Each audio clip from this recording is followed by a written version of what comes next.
Co to je, vole? Tanči, dokud můžeš ještě stát.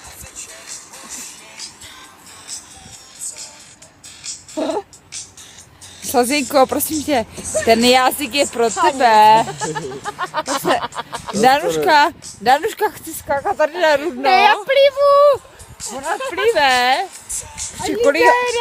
Kolika hodin? Já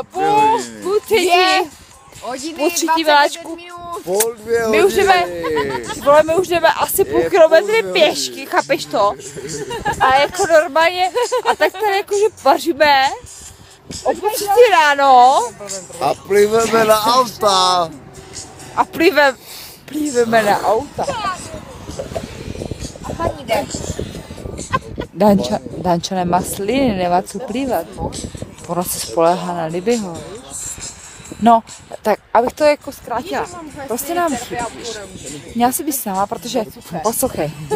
Tanči, dokud můžeš tanči.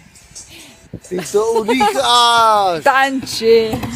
Auto jede. Tanči, dokud můžeš tančit. Takže nám chybíš. A proto ti posíláme tento vzkaz. Milujeme tě. Papa, miláčku. Ahoj. Ahoj.